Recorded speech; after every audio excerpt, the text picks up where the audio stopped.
Good morning, everyone. Thanks for joining the DataON webinar series. Very excited today to have a lot of new speakers, distinguished speakers from our partners and customers. Today's topic is talk about Windows 2016, some of the new features and technologies. Also, Intel Select program. Intel is a great partner with DataON. We wanted to come in and talk about their solutions. And also, we have Matt from Cherokee, who's going to share his experience with us and our customer on his deployments. So I'll go first, and I'll do a quick overview. Then I will pass it to Microsoft, Intel, and Cherokee. So Jeff will talk a little bit about the Windows Server version 1709. Jake will share his thoughts on software-defined Intel Select solutions. And Matt will share his thoughts on deploying storage spaces direct at his environment.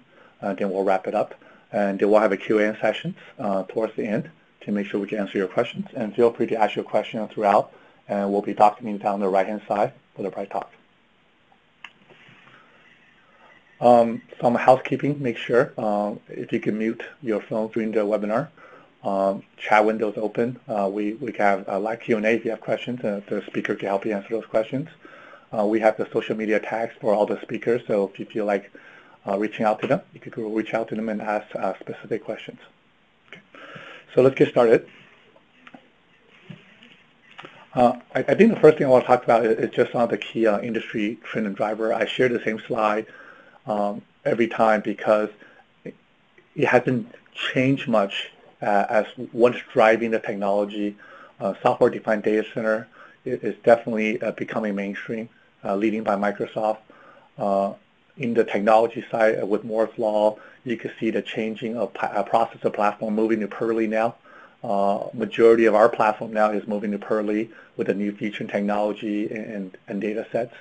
Networking is a key component driver with RDMA and 1040 and 100 gig networking.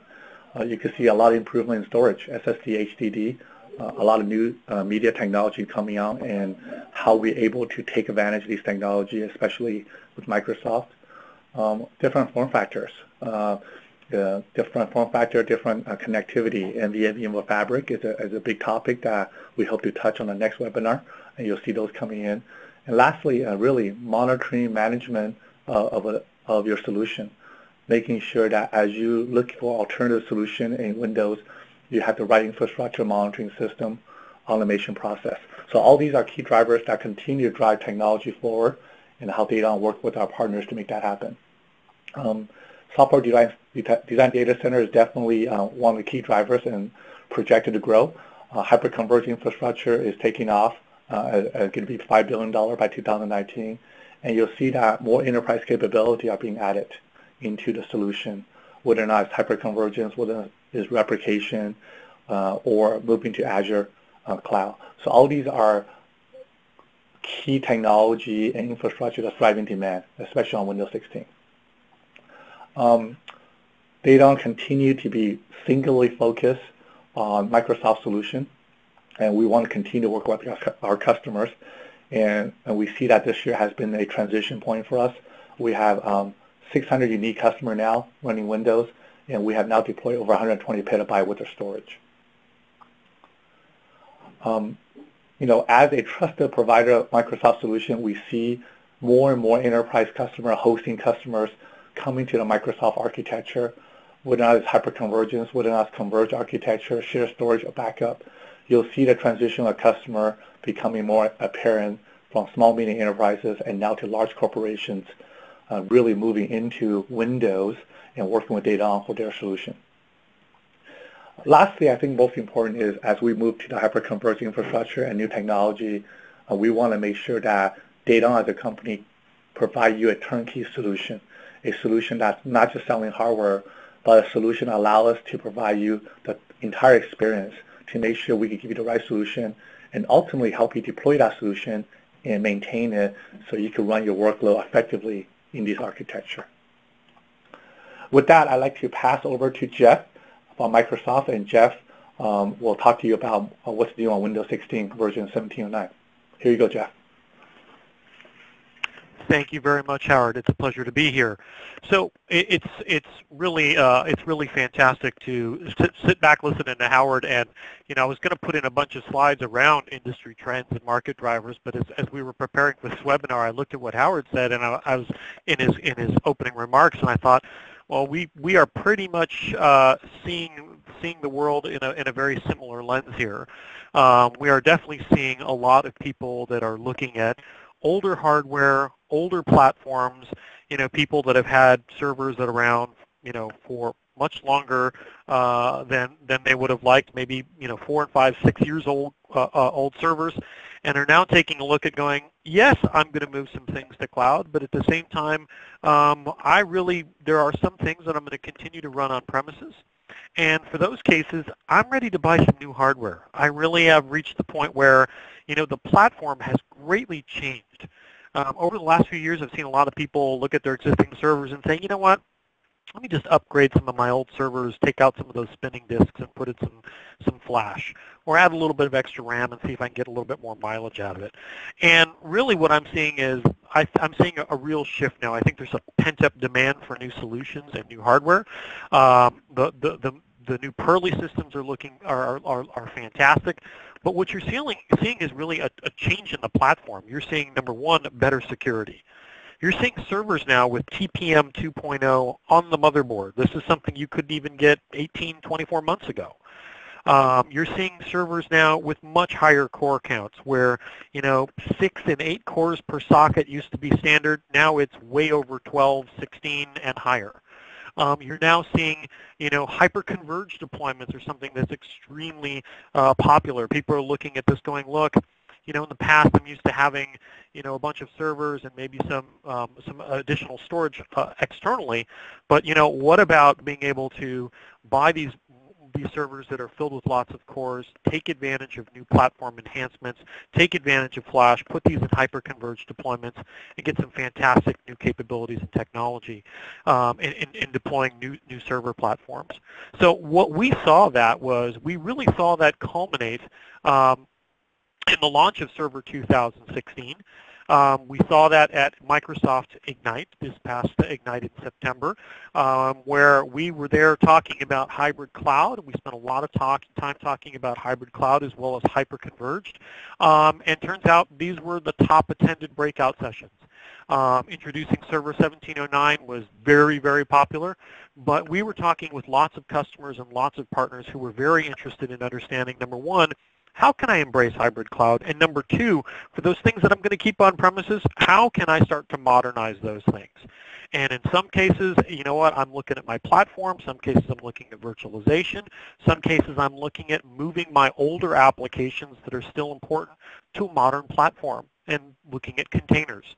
So this Ignite, first of all, if you were there, thank you very much. If you weren't, please put this on your calendar. This is a huge event. We had over 23,000 attendees, and of course our partners DataON and Intel were there. We were demonstrating lots of great things together, and I'm looking forward to the next one, which I believe is also going to be held in Orlando as well. So let's specifically dive into 1709, this new Windows Server version. And before I explain kind of what's in it and what it's about, I think I kind of need to explain what this release is, because there's a lot of people asking me, is this a new release of Windows Server 2016? And I actually want to take a brief moment to explain, actually it isn't. We actually have two new channels. We actually have two channels for Windows Server. One of them is consistent with what we've been doing. So if you look on the left-hand side, we have the long-term servicing channel. And basically, if you purchased Windows Server 2003, 2008, 2008 R2, 2012, 2012 R2, and 2016, guess what? That's the long-term servicing channel. It's where we do a release every 2 to 3 years. It has 5 years of mainstream support, 5 years of extended support. It's available through all channels. We have the deployment options of server core and server with desktop experience. At a super high level, this is how we've been shipping Windows Server for years. It's business as usual. The one on the right-hand side is the new channel. This is the semi-annual channel, and that's what Windows Server version 1709 is. You'll notice I didn't call it Windows Server 2016. I actually called it Windows Server version 1709. And the reason why is because customers have come to us and said, look, we want a faster cadence.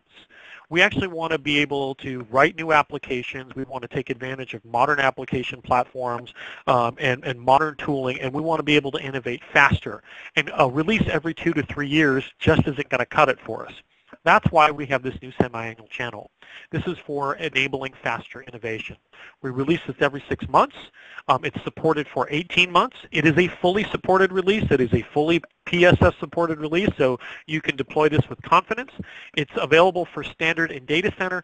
This is a software assurance benefit as well as for cloud customers. So if you go up on Azure, or our cloud customers have this, or if you're an SA customer, you also have access to the semi-annual channel. And the point here is this one's available with Server Core and Nano Server. And for 1709, we really targeted this faster innovation cadence, specifically for those folks looking at wanting to take advantage of that faster release. So what did that mean? So what we did was we pivoted around 2 things pretty specifically in 1709. Application innovation and reimagining management. So let's start with app innovation. So one of the things that we saw after the launch of Windows Server 2016 was an overwhelming excitement and industry-wide for containers, where people are looking at older applications. I've got an old .NET Core 3.5 application running on an old version of Windows Server that I would like to be able to modernize, do it with minimal to no code change, put it on a modern kernel and get the great security, but without having to rebuild, recompile the application. Containers are a great way to do that. And so we focused Windows Server 1709, both from a Nano Server and a Server Core perspective, on providing a fantastic container OS. So that was one area we focused on, and I'll talk specifically about what we did to optimize those images. We also, of course, we've finalized .NET Standard 2, and we also wanted to make sure that we made it easy for containers to get attached to their storage. For folks that are new to containers, really briefly, a container is essentially a read-only image. You basically start up a container, and when you turn it off and you turn it back on, it's brand new every single time. If you're used to virtual machines, it's like stopping a VM at a checkpoint and reverting back to that checkpoint every time you turn it on. Well, because of that, and because you don't save any of the state in the container, you need a place to easily store that. Well, guess what? We in 1709 made it really easy to hook up containers to SMB storage.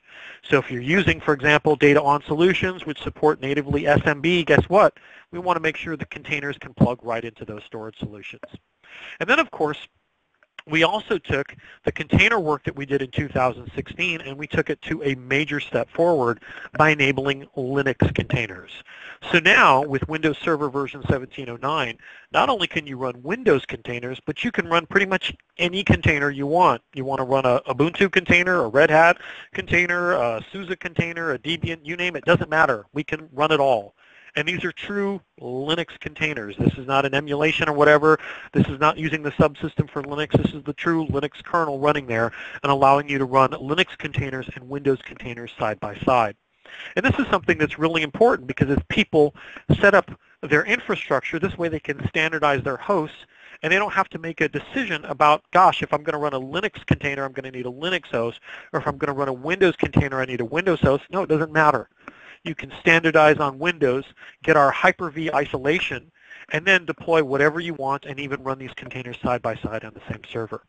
And of course, because we enabled Linux containers, we also wanted to make it easy to do automation of those containers, and a great way to do that is the Windows subsystem for Linux. So these are some of the things that we did around application innovation. And again, specifically, there was a large focus on containers here. But the next thing I want to point out is the work that we've done around let me point out the optimizations to the actual images themselves. You can see Windows Server 2016 and Server Core. You can see that the ISO images were almost 6 gigabytes, and a clean install was 15 and over 11 gigabytes, respectively. If you look at what we did with the ISO image in 1709, you can see it's much, much smaller. The ISO image is 2.7 gigabytes, and a clean install is only 6. So that's much better for people that want to do lift and shift of legacy applications into containers. For people that want to build new applications, they're going to use Nano Server because it's an even smaller, more optimized container runtime.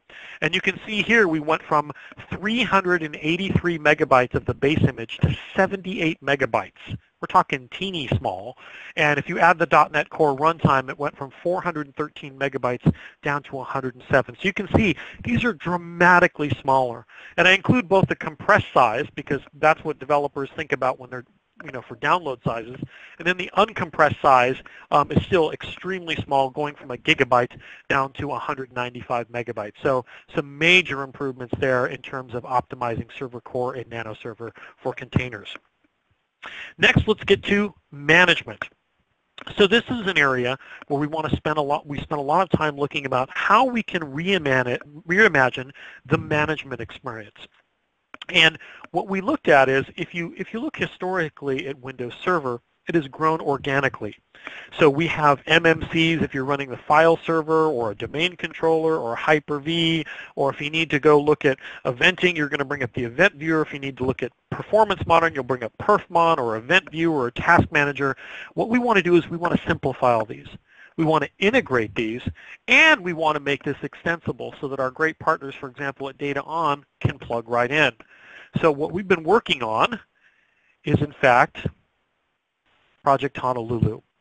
And Project Honolulu is exactly what you're seeing here. This is a browser-based, extensible framework that allows us to easily manage a server. What you're seeing here is browser-based. It's about 30 megabytes. I can download this and have servers under management in less than 60 seconds. There are no agents needed. And in fact, you can see here I've got a list of servers. When I click on one of those servers, then I get those tools that you would expect to manage a server. You've got the overview page here that has things that you would expect to see from like Task Manager and more. You've got system properties, you've got the memory, you've got the storage, the number of NICs. You actually have real-time graphs with utilization. Again, all of this done without installing agents.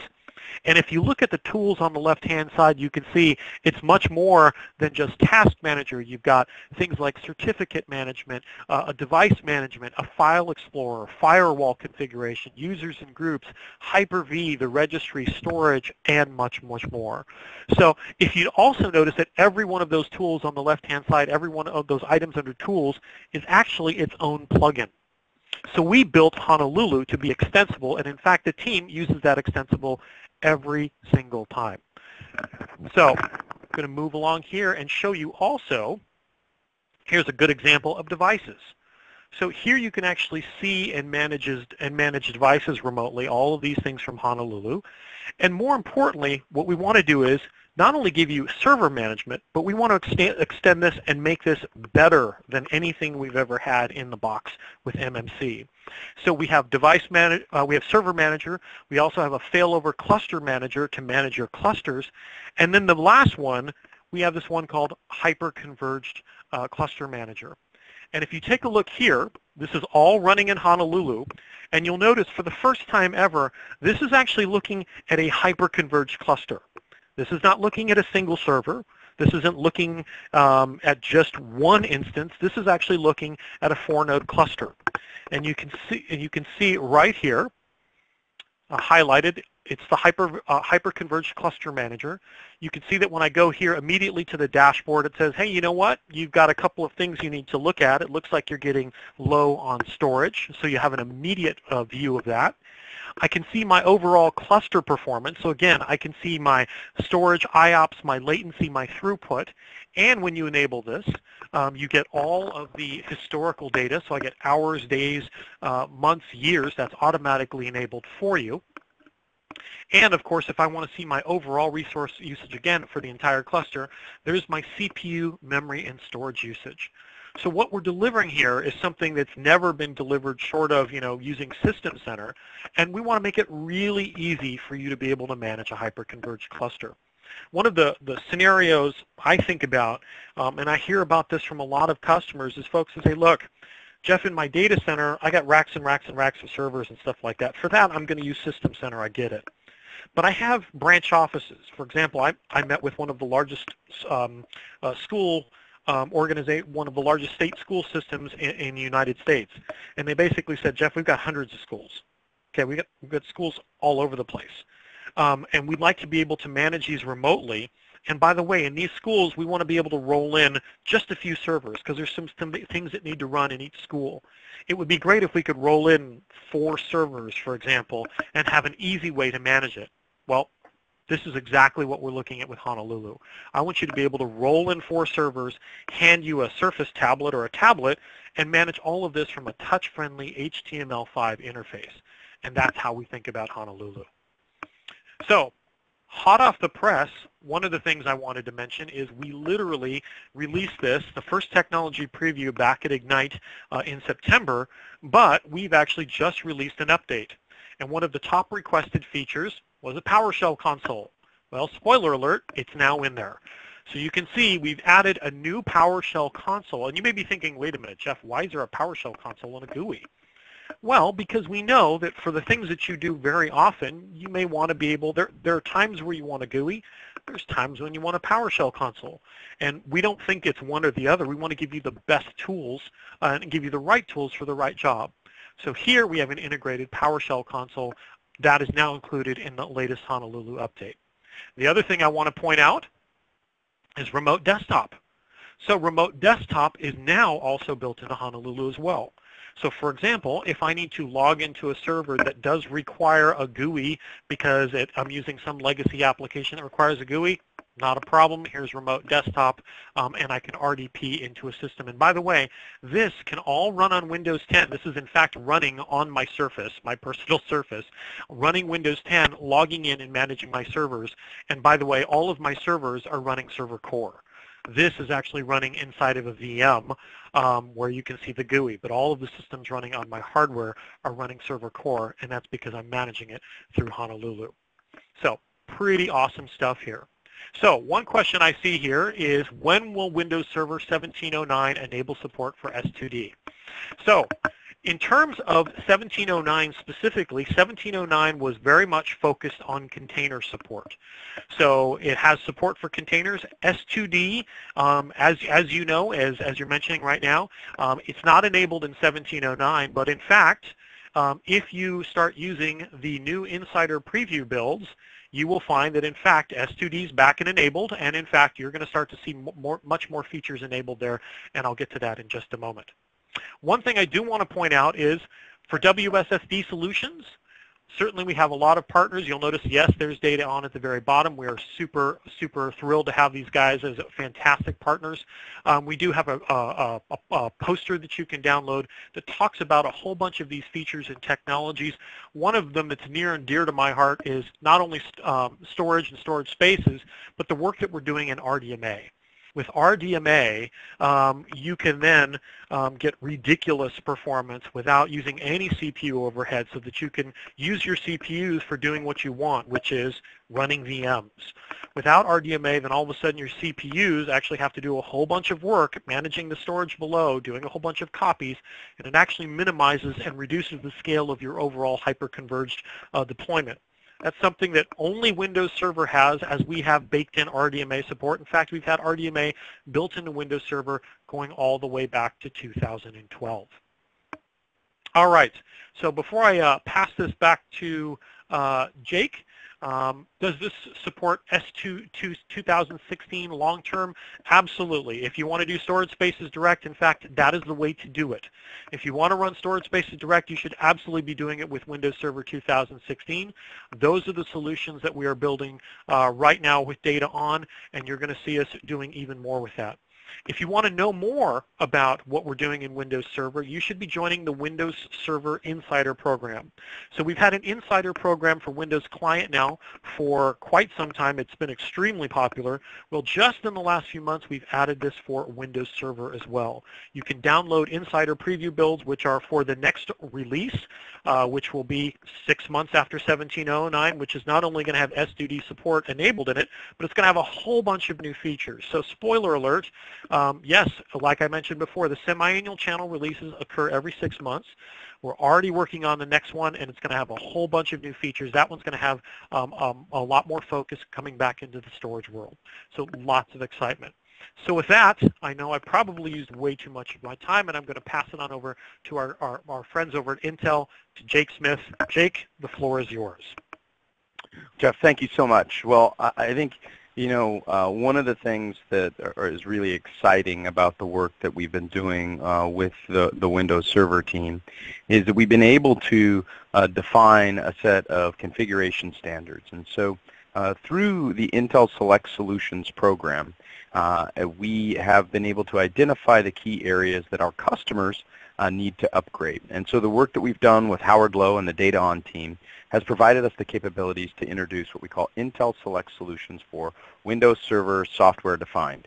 And Jeff, you'll have to correct me if we shouldn't rename this for Windows Server Build 1709, but that doesn't do much for the branding, for our branding team, so we'll have to have that discussion later.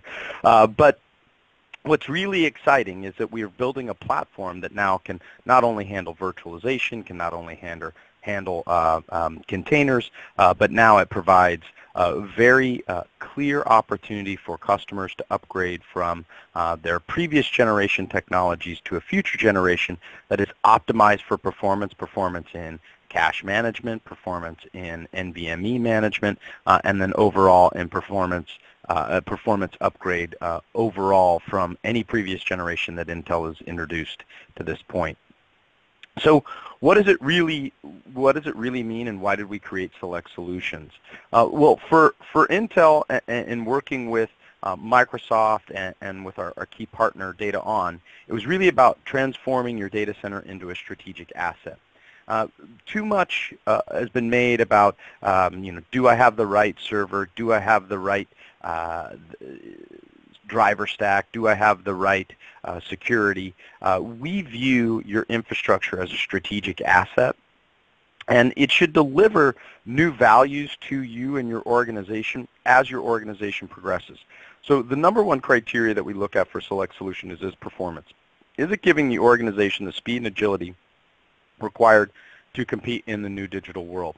The work that we did with Microsoft to offer this Intel Select Solution says the answer is yes. Is it more efficient for you to buy a DataON Select Solution for Windows Server software defined? We believe it is. It simplifies your data center operations while reducing your costs. We've done a lot of analysis on TCO. We've also done a lot of analysis on integration because we really want to make the solutions that we jointly develop easier, faster, and optimized. And then finally, does it provide granular security across the data center without affecting performance?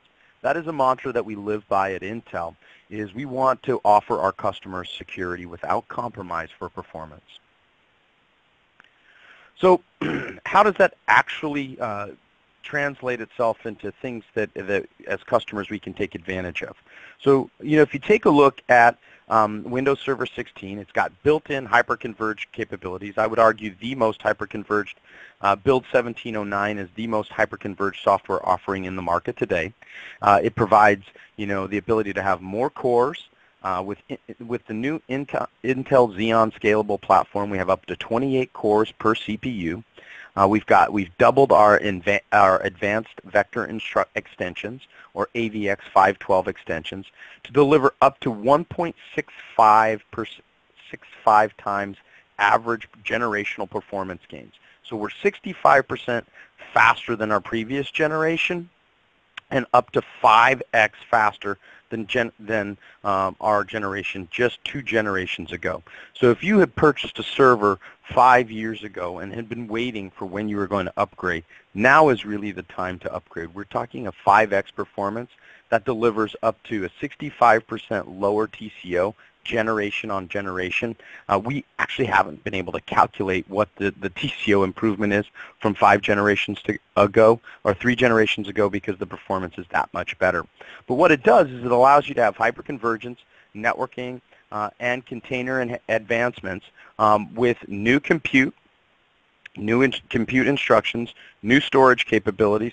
Both Howard and Jeff referred to NVMe, and then it really prepares you for the transition to RDMA, which, as Jeff pointed out, has been supported in Windows for some time, and with this current release of Intel Select Solutions is supported in our offering. And then it gives you a new level of security. So we continue to deliver new advanced encryption instructions.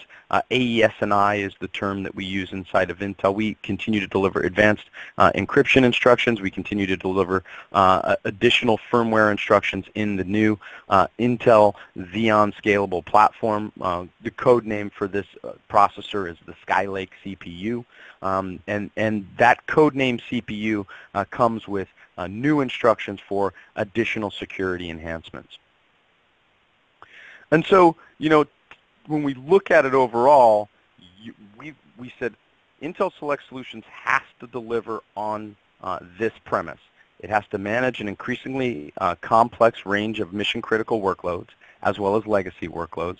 It has to make difficult decisions about workload placement. And it has to be optimized to work with Windows Server to know when to make those workload placements and find and allow you to have the manageability capabilities to move those VMs from node to node, to take advantage of memory configurations, maybe even take advantage of additional NVM configurations or cache management configurations. And finally, it has to be quickly and easily deployable inside of your infrastructure. Meaning you can't spend 6 months analyzing, well, what NIC do I need, what network adapter do I need, what's the memory configuration that I need, how many CPUs do I need, what is the size of the cluster, do I need to cluster it? We wanted to make it easy to deploy. So that was a critical success factor. And so we introduced in July of this year with Microsoft on stage Intel Select Solutions. It's really a verified solutions optimized across workloads for compute, storage, and network. It's in collaboration with Microsoft and with DataON, who was an initial partner for the Intel Select Solutions, and it's built to be faster, easier, and optimized. Why is that? Well, because we want to allow you for a simplified evaluation. Eliminate the guesswork through tightly specified hardware and software components, including firmware versioning.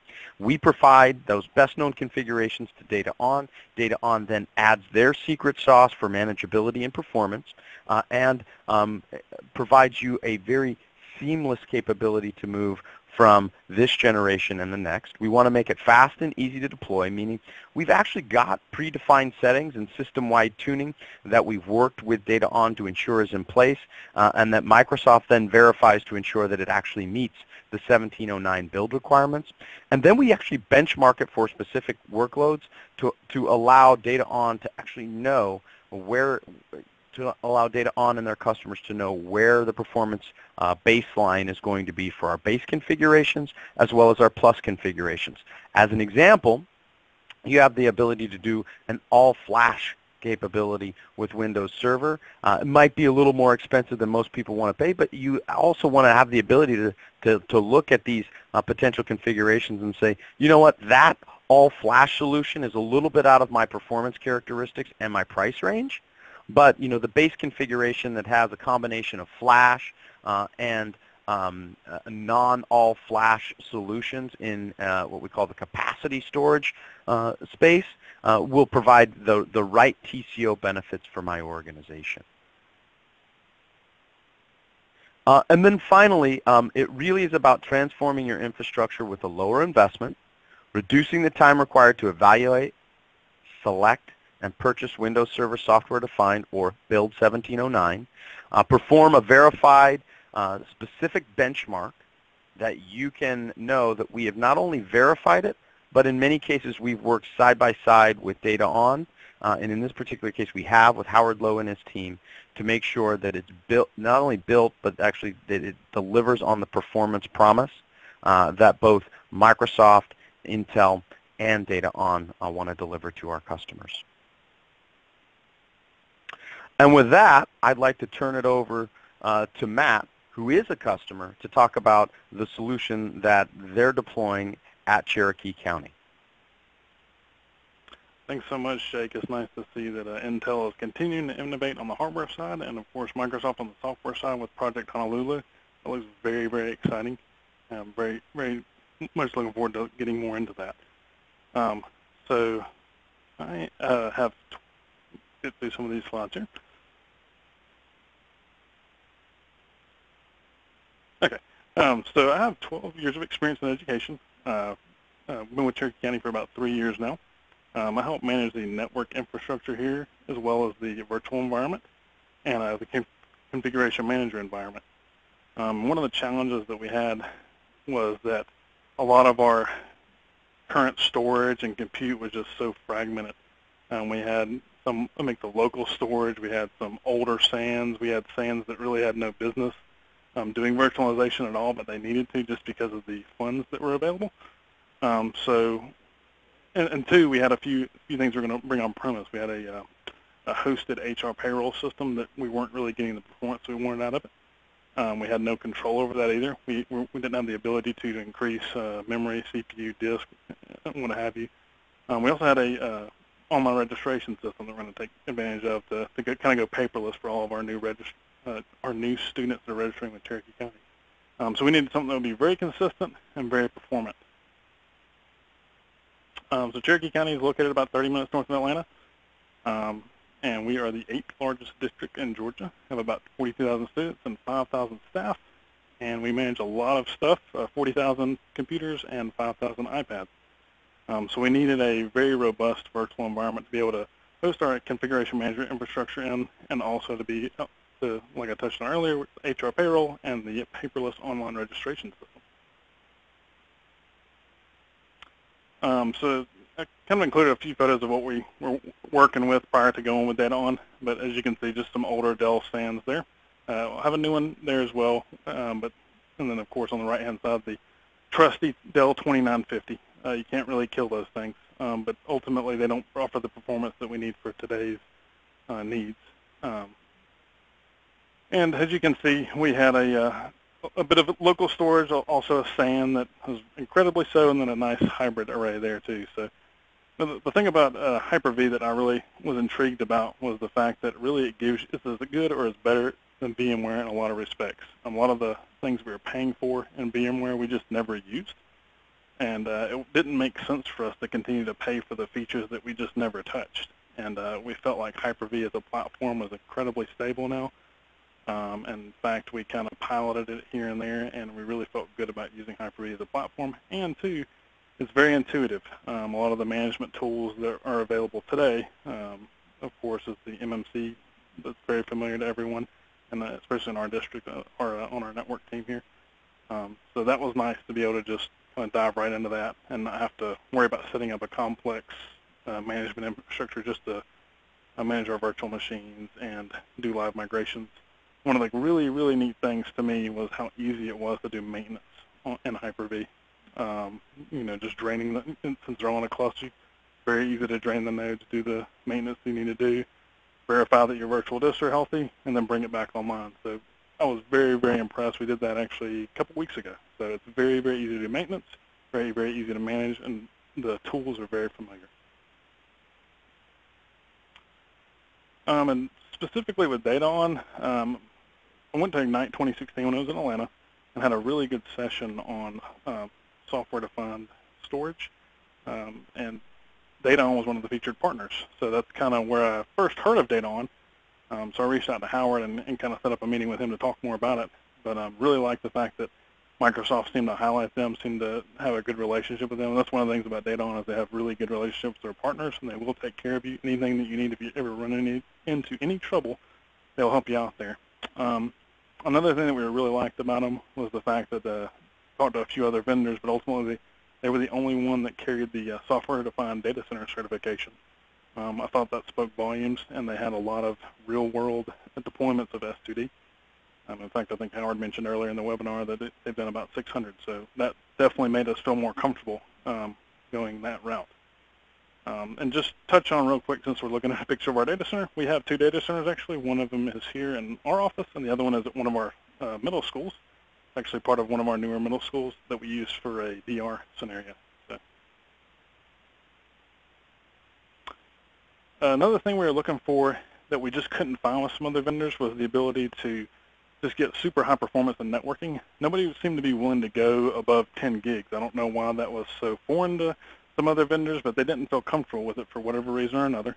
And also some of them didn't support NVMe whatsoever. It was either all SSD or a mix of SSD and HDD. So DataON provided a solution that kind of covered all of that for us, the 40 gig networking, everything like that. We felt like this would be a good solution for us for years to come because we typically keep hardware for a lot longer than we'd like to, but it's just something we have to do ultimately. Another thing that we liked about it was that it was a turnkey solution.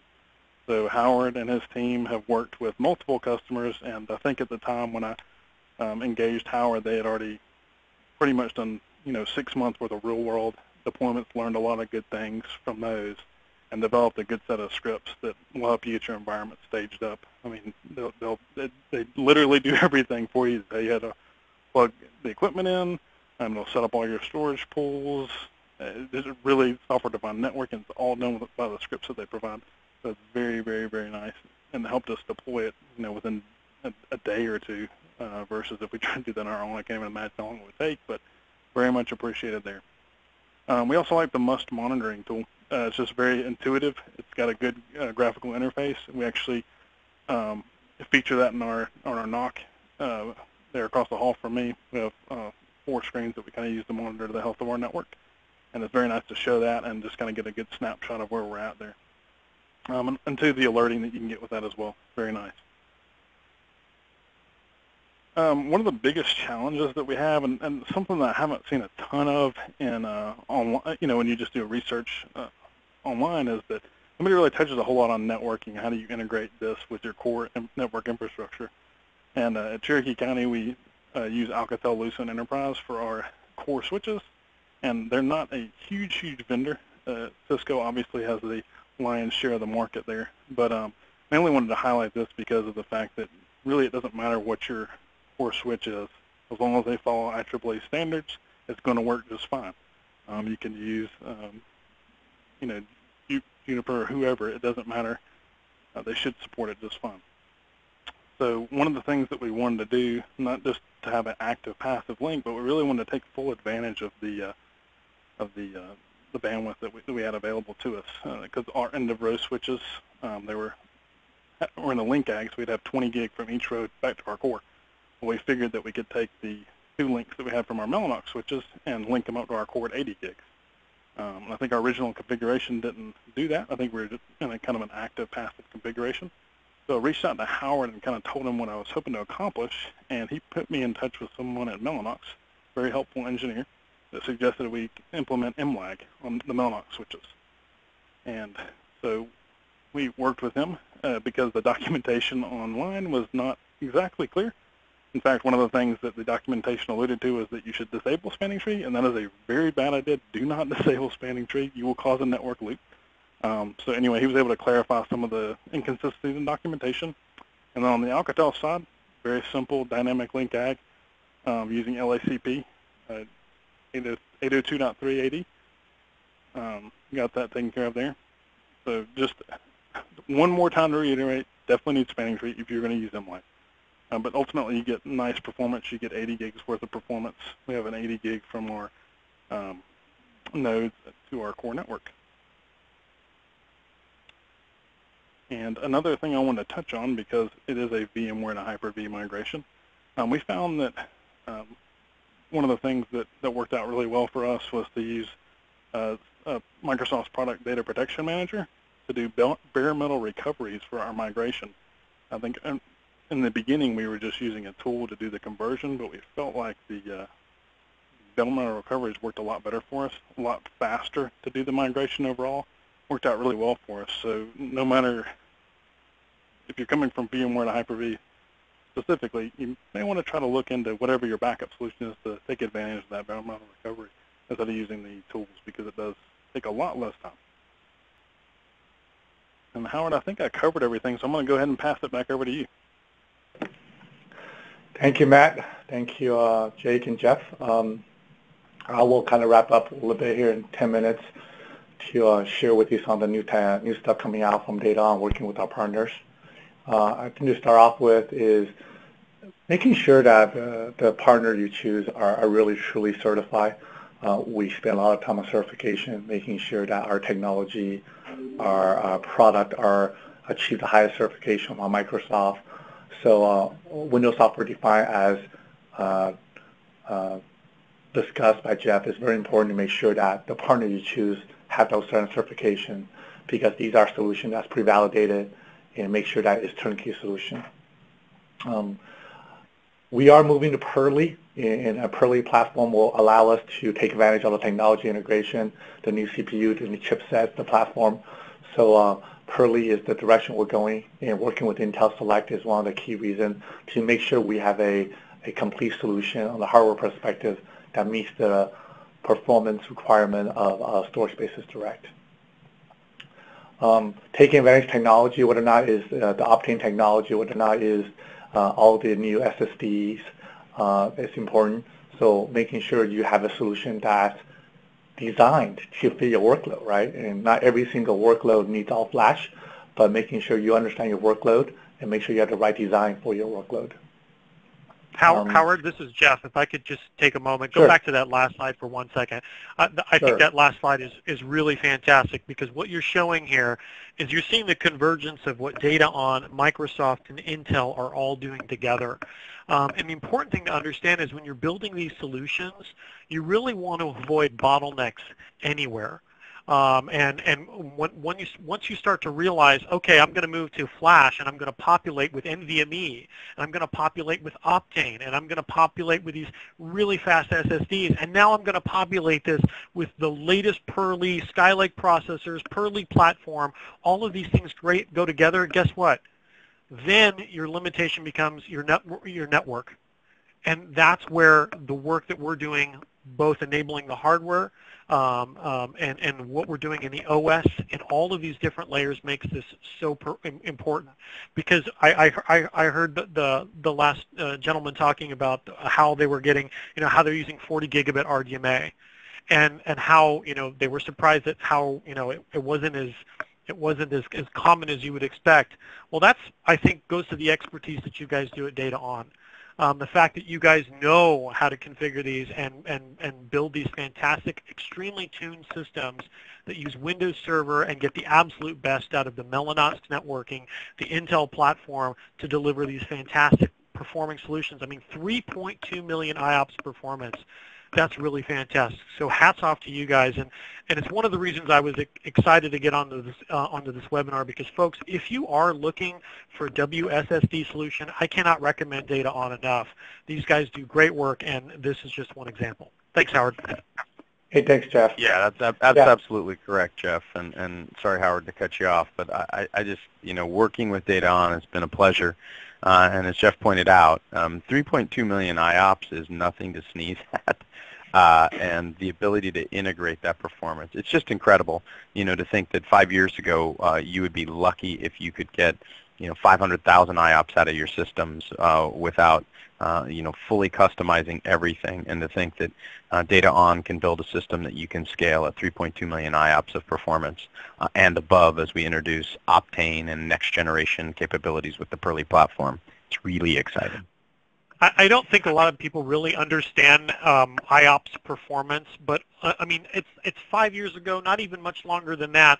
To get 100,000 IOPS, someone would roll in something the size of a refrigerator, full of disks, full of power, full of redundant switches, all of this stuff, to get to 100,000 IOPS. And now you've got DataON and Intel and Microsoft doing this together at 3.2 million at a fraction of the cost, at a fraction of the power footprint, and with a much easier, manageable, hyper-converged solution. I mean, it really is a fantastic time for people to upgrade their platforms. Thanks, guys. Really appreciate that, and with your help. And sometimes I don't realize, since we're in the trenches, that 3.2 million is a lot, but it is tremendous. Again, I don't want to go in detail, but you can find a lot of information on our website, our new Purley platform, with our different form factors and that you could choose. Again, I highlight the fact that every single workload is different, every customer is different, and really have to spend time to make sure you understand your workload environment so we can work with you to design the right solution in place. We have many, many different solutions. Please do go to our website to look at them. This is a very popular solution. We have a 4-node, 5-node configuration with a 2U form factor, and we have learned that there is definitely a migration to a higher core requirement. RDMA is something that we have to work with to make sure you have the right solution. So you see in one 4-node solution that's really performance capacity optimized. You can use NVMe, SSD, and also HDD in your configuration to get capacity. You can also see a lot of flash solution now in the marketplace. We have recently deployed all flash NVMe across a customer set that requires a lot of SQL workloads. We have deployed workload where they require JBoss. So you can see that as we move to all flash, NVMe is really taking advantage of it, and really from a performance cost perspective, you're seeing a benefit. And we're seeing even migration from 40 to 100 gig networking right now. So it's not too, 10 gig is definitely workable, but we're definitely seeing a migration from S2D to a higher bandwidth networking. Last type of deployment is really a capacity play. A lot of hosting company that's really replacing their traditional SAN, looking at S2D, Windows, and Intel-based platform for their storage as a service, running VMs, and really leveraging the file system like REFS. These are huge technology innovations that allows our customers, allow our hosting customer to offer better IOPS and saving to their customers. And this is why this transition is happening. And these are real deployment that's being done today in petabytes on deployment ranges. We're very excited that we continue to innovate around Must to make that transition. But we're more excited that in addition to all the features that Must works on integrating Windows, making sure we have all the alerts, we are going to work very closely with Project Honolulu. We believe Project Honolulu is the future. And our goal is to make sure that our solution deep link into Project Honolulu, and we have extension within the Project Honolulu console. So any customer that launches either Project Honolulu or Must, they will have all the features that we provide for you to make that transition to your Windows platform much easier. So we embrace Project Honolulu. We want to make sure that platform helps the transition to Windows, and DataON is part of that transition. So in summary, I think thanks for our technology partners working with DataON, working with Microsoft, working with Intel to make sure that we have a complete solution, but ultimately to deliver a turnkey solution that provides the solution that our customer need and for their workload. We got 5 minutes left, and I'm going to open up some questions. So let's just go back to some of the questions we have. One question that I think go back to Microsoft is, hey, Jeff, what are some of the insights you could provide to some of the audience here about some future releases in 2018 that I think is coming? Yes, so as I mentioned with the semi-annual channel, that's going to continue every 6 months. So we did last one was 1709, so pull out your calendar and think 6 months ahead, and you're going to get an idea of when you're going to see the next semi-annual channel release. As I mentioned in one of the comments, this release was focused on application innovation and reimagining management. And because we were doing a bunch of work in S2D, but we weren't able to finish the validation in time, we disabled it because it just didn't meet. We weren't able to complete the validation in time. Rest assured, S2D has a very, very, very long future at Microsoft. S2D is the basis, for example, of what we're doing in Azure Stack. S2D is the basis of our whole hyper-converged story. So don't be alarmed and don't believe any nonsense that you're reading anywhere else or any FUD from anyone else. Trust me, S2D is going to be around long after I retire. We have a whole bunch of new features coming into S2D. In fact, it's already re-enabled in the Windows Server Insider Preview build. So if you haven't joined the Windows Server Insider Preview, you really should. And in terms of the long-term servicing channel, as I mentioned, that will continue the typical 2 to 3 year cadence. So you can pull out your calendar and do a crystal ball on that, but you can expect to see that in, again, 2 to 3 years from the Server 2016 launch. No problem. Thanks, Jeff. A question for Intel. I think, with a lot of technology innovation with the new Purley platform, clearly Intel not only on a platform level, also you guys have made a lot of innovation on the SSD side. What are some of the thoughts you have for the audience on some of the new technology that's coming out to really enable the performance that you guys have? Well, Howard, that's a great question. So, I've spent probably the past 5 to 6 years working on a technology called Optane, and it's one of the great product introductions of my lifetime, and I've had quite a few. But the Optane platform is going to allow us to deliver beyond 3.2 million IOPS in future releases. And then in the second half of 2018, we're targeting release of a new memory technology that we've been working with Microsoft on for some time. The code name for that is called Crystal Ridge, and we've talked about it for some time, and we're going to introduce that in the second half of 2018. So we're really excited about that opportunity because we know that the delivering persistence and performance with S2D will really impress customers. Give them ease of manageability. We think we have clear evidence in early releases that it'll give them increased mean time between failures. So they'll get increased reliability, increased scalability, and increased performance. So we're really excited about the future of Optane, what it means for NVMe drives, what it means for the caching layer, and also what it means for the capacity layer as we introduce another technology in NVMe drives known as 3D NAND. Thank you, Jake. Matt, as a customer, any last thoughts and advice for your fellow admins out there that's looking at S2D? Yeah, Howard, don't be afraid of Microsoft. I mean, they have a fantastic solution with S2D. It's a great performer, and I would highly recommend, if you're on SAN right now, please consider this solution. The performance you get out of it is amazing. It's so easy to manage. And the only other thing I would say, Howard, is just work upfront, work with your switch vendor to see how you can integrate it into your core network, and also to have a good migration plan, specifically if you're coming from VMware to Hyper-V. You've got to have a good migration plan up front. That's a good advice. Thanks, Matt. We have some questions. Well, if we can get to it, we'll send you an email. This presentation will be online right away, probably in half an hour into it, so you can get the information from the contact from those speakers.